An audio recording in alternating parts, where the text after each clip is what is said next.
தேதி சொல்லுங்க. 15 மே 1992.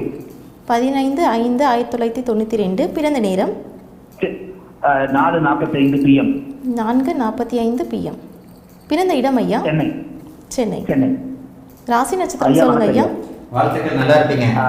யூகேல இருந்து பேசுறீங்களா? இப்போ யூகேல என்ன நேரம்?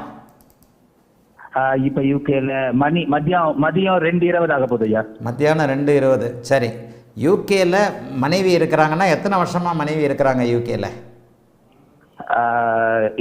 என் கல்யாணத்துக்கு அப்புறம் வந்தாங்க. ஏன்னா நான் யூகேல இருந்தேன் ஆல்ரெடி. மனைவி வந்து 2018 வந்தேன். 2018 அங்கே இருக்கிறாங்களா? ஆமாங்க ஐயா. மனைவியோட பிறந்த நேரம் கண்டிப்பாக தப்புன்ற ஒரே வார்த்தையில் இவங்க கன்னியா லக்னம். யூகேல தானே நீங்கள் செட்டில் ஆகிறீங்க. 2018 12 2018 வந்தாங்க ஐயா. 2018 கல்யாணம் ஆச்சு. ஜூலைல கல்யாணம் ஆச்சு. அவங்க நவம்பர்ல வந்தாங்க. ஜூலையில் கல்யாணம் ஆகி சனி தசை சுக்கிர புக்தியோ, ஆமாம் சனி தசையில் ஏதாவது கேது புக்தியோ, ஆமாம் சனி தசை. மனைவியோட பிறந்த நேர அமைப்புகள் நிச்சயமாக தப்பாக இருக்குங்க. இல்ல, ஏன்னா நான் லக்ன சந்தி இல்லையா, நானும் செக் பண்ணேன். லக்ன சந்தி இல்ல, லக்ன சந்திலாம் இல்லை. நான் நம்ப மாட்டேங்க. நான் வந்து பயங்கர பிடிவாதக்காரங்க. சில விஷயங்கள்ல ஜோதிடத்தில் ஒரு அனுபவத்தின் காரணமாக 50 வருஷம் அனுபவம் இருக்கு, எனக்கு தெரியும். உங்க மனைவி கன்னியா லக்னங்க. ஓகே. ஏன் அரை மணி நேரம்லாம் தப்பா சொல்லியிருக்க மாட்டாங்களா டாக்டர்? இல்ல, அது நான் பார்த்தேன். 1 மணி நேரம் தள்ளி வருதுயா லக்னம் மாறுறது. அதனால 8 டிகிரியில் இருக்கிறாங்க. 4 32 நிமிஷம் தள்ளி வரும். ஓகே. துலாத்துக்கு 8 டிகிரி இருக்கு. 1 டிகிரிக்கு 4 நிமிஷம். 1 மணி நேரம் தள்ளி வராது. சரியா 32 நிமிஷத்துக்கு பின்னாடி போட்டிங்கன்னா அப்படியே கன்னியா லக்னம் வந்துடும். ஓகேயா, ஓகேயா, புரியுதுயா. 8 வருஷமா இருக்கிறாங்கனாலே 8-12 சுபத்துவமாக இருக்கணும். இந்த பாருங்க, 90களில் பிறந்தவர்களாக இருக்கட்டும், அதுக்கு முன்னாடி பிறந்தவர்களாக இருக்கட்டும், இப்போ கூட ஒரு சாயந்தரம் ஒரு டாக்டர்கிட்ட கேட்டேன். டாக்டர்கிட்ட பேசினேன், அப்பாயின்மெண்ட்டில் பேசினேன். எல்லா டாக்டர்கிட்டையும் இதை தான் கேட்குறேன். ஏம்மா கைனகாலஜிஸ்டான்னு கேட்டேன்.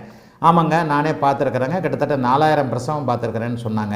யாருக்காவது டைம் கரெக்டாக கொடுத்துருக்குறீங்களா? கம்முன்னு வழக்கம் போல் கம்முன்னு இருந்தாங்க. குருஜி, நீங்கள் சொல்கிறது எல்லாம் 100க்கு 100 கரெக்டாக. எனக்கு டைம் கொடுக்குற வேலை கிடையாது, நான் பிரசவம் பார்க்குற வேலை தான். நாங்கள் கரெக்டியா? இல்லை, நான் உங்களை ஃபாலோ பண்ணுவேன், எனக்கு தெரியும். உங்கள் மனைவி 8 வருஷமாக வெளிநாட்டில் இருக்கிறதுக்கு 12ஆம் பாவகம் பாபத்துவமாக இருந்தால் முடியவே முடியாது. அதில் நீங்கள் 8 வருஷமாக செட்டில் ஆகிட்டீங்க. நீங்கள் ஏற்கனவே இங்கே சிட்டிசன்ஷிப் வாங்கி மனைவி இங்கே நிரந்தரமாக இருக்க போகிறாங்க. இல்லை, ஒன்றும் வாங்கலை ஐயா. அதை பற்றியும் கேட்கணும் ஐயா. 8 வருஷமாக இருக்கிறாங்க இல்லையா? ஆமாம் ஆமாம் ஆமாம். இருந்தது பாஸ்ட் தானே? ஆமாம் ஆமாம், அது கரெக்ட். போக போகிறேன், நான் என்ன இந்தியாவில் தான் இருக்கிறேன், போக போகிறேன்னா நான் யோசிப்பேன் பலன் சொல்கிறதுக்கு. புரியுதுயா, புரியுது. ஏற்கனவே 8 வருஷமா சரராசியில் இருக்கக்கூடிய சனி, அதுக்கடுத்து சரராசியில் இருக்கக்கூடிய புதன், அதுக்கடுத்து சரராசியில் இருக்கக்கூடிய சுக்கிரன் ஆரம்பிக்க போகுது. இந்த சரராசி கிரகங்கள் மற்றும் 12ஆம் இட சுபத்துவம் தான் கணவனையே, வெளிநாட்டு கணவனை கொடுத்துருக்கு. ஓகே, புரியுதுயா. சரி, உங்களுக்கு ஜோதிடத்தில் எங்கள் மனைவியும் கொஞ்சம் புத்திசாலியாக தான் இருப்பாங்க. அவங்களுக்கே கொஞ்சம் ஜோசியம்லாம் புரியத்தான் செய்யும். புதன் வளர்த்திருந்தாலே ஜோதிடம் லேசாக ஆர்வம் வரும். ஆமாம், எனக்கும் புதன் வளர்த்து இருந்துயா. ஆமாம், 2 பேருக்கும் புதன் வளர்த்துருக்கிறனால தான் இருக்கிறீங்க. அடுத்து பாருங்கள், புதன் வந்து 2032 2032 வந்து புதன் 8ஆம் இடத்தோடு தொடர்பு கொண்டு சுபத்துவமாக பௌர்ணமி சந்திரனுடைய பார்வையில் இருப்பார். 8ஆம் இடம் வந்து வெளிநாட்டில் சிட்டிசன்ஷிப் கிடைக்கிறதையும் காட்டுது. சரி, என்ன கேட்கணும் ஐயா? 2-3 விஷயம் ஐயா. ஒன்று வந்து, நானும் என் மனைவியும் எங்கள் 2 பேருக்குள்ள பிரச்சனை இல்லை. பட் வேற வெளிலேருந்து ஒரு சில வழக்கு சம்பந்தமாக ஃபேஸ் பண்ணிட்டு இருக்கனால வேற இடத்துல பிரிஞ்சு இருக்கிற மாதிரி சந்தர்ப்பம் இருக்குயா. சரி. அண்ட் குழந்தையும் வேற இடத்துல பிரிஞ்சு இருக்கிற மாதிரி இருக்கு. அதான் எப்ப சரியாகும் என்னன்னு.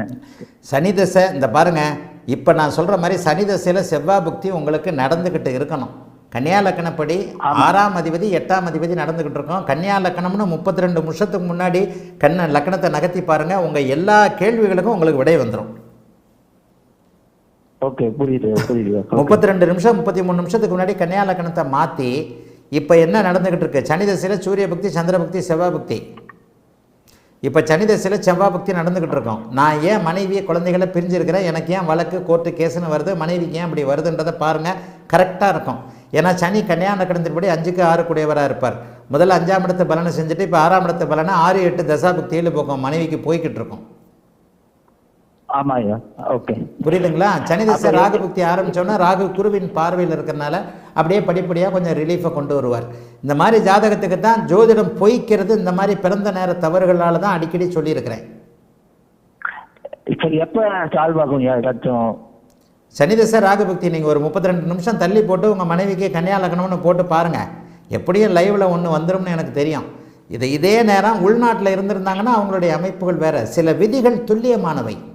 எப்போ கல்யாணம் ஆச்சு, எப்போ புள்ள பிறந்தது, ஆண் குழந்தையா பெண் குழந்தையா, ஏன் வம்பு வழக்கு அமைப்புகள் இருக்குது, இப்படிங்கிறத புரிஞ்சுக்கிட்டாலே உங்களுக்கு துல்லியமான பலன்கள் வந்துடும்.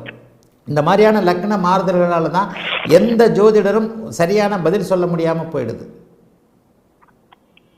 ஐயா இது 2வது 3வது குழந்தை வாய்ப்பு இருக்கு ஐயா? குழந்தை பாக்கியம்லாம் குரு நல்லா தானே இருக்கிறாரு. 5ஆம் அதிபதியும் 5ஆம் இடத்துல சனியாக இருந்தாலும் சர வீட்டில் தானே இருக்கிறாரு. ராசிக்கு 5ஆம் இடத்தை குரு பார்க்கத்தானே செய்கிறாரு. குழந்தை பாக்கியத்துலலாம் எந்த குறையும் இல்லை. இதுக்கடுத்து வரக்கூடிய புதன் திசையில் 2 பேரும் சந்தோஷமாக இருக்க போகிறீங்களே. இப்போ தான் எப்போவுமே இந்த லக்னத்தில் இந்த லக்னங்களில் சுக்கிராணி லக்னங்களில் பிறந்தவர்களுக்கு சூரிய சந்திர செவ்வாய் புக்தி நல்லா இருக்காது. ராகு புக்தி எப்போ ஆரம்பிக்குதுன்னு பாருங்கள். இந்த நிமிஷம் இந்த அமைப்பின் அடிப்படையில் நவம்பர் 2026 ஆரம்பிக்குதுன்னு கணக்கு வருது. இதே 32 நிமிஷம் முன்னாடி போட்டிங்கன்னா கொஞ்சம் 3 மாதம் முன்ன பின்ன வரும். அப்போ இந்த ராகு புக்தி சனி திசை ராகு புக்தி ஆரம்பித்ததுலேருந்து இப்போ இருக்கிற பிரச்சனைகள் தீரக்கூடிய அமைப்புகள் கண்டிப்பாக உண்டு. ஆகவே பொறுமையாக இருங்க. புதன் தசையிலிருந்து நீங்கள் உங்கள் மனைவி குழந்தைகள் எல்லாருமே ரொம்ப நல்லா இருப்பீங்க. மனைவியோடைய புதன் தசை உங்களுக்கும் நல்ல பலன்களை செய்யும். சரிங்களா? வாழ்த்துக்கள். வேற ஏதாவது கேட்கணுமா? ஒரே ஒரு கேள்வியா, மனைவிக்கு வந்து இப்ப வேலைதான் பாக்குறாங்க, பட் பிசினஸ் பண்ணணும்னு ஆசை இருக்கு. எப்படி அமையுமா, இல்ல அவங்க எப்படி? சனி திசை செவ்வாய் புக்தி வரைக்கும் எதையும் பண்ணக்கூடாது. நான் சொன்ன மாதிரி 32 நிமிஷம் முன்னாடி போட்டு 4:10 உங்கள் மனைவியோட டயத்தை போட்டு என்ன நடக்குது ஏது நடக்குதுன்னு பாருங்கள். செவ்வாய் புக்தி வரைக்கும், செவ்வாய் புக்தி முடிகிற வரைக்கும் ஒன்றுமே பண்ண வேண்டாம். ராகு புக்தியில் ஏதாவது சைடில் ஒரு பிஸ்னஸ் கண்டிப்பாக அமையும். சனி திசை குரு புக்தி சஷ்டாஷ்டகமாக இருந்தாலும் ஒரு நல்ல அதிநட்பு வீட்டில் இருக்கிறனால பெரிய கெடுதல்களை செய்யாது. மனைவி இன்னும் ஒரு 5 வருஷம் பொறுமையாக இருந்து அவருடைய அஷ்டமச்சனை முடிந்ததற்கு பிறகு புதன் திசையில் தொழில் பண்ணுவார். அந்த தொழில் பெரிய அளவில் கை கொடுக்கும். வெளிநாட்டில் தான் இருப்பீங்க. வாழ்த்துக்கள். நல்லா இருப்பீங்க. அழைத்ததற்கு நன்றி.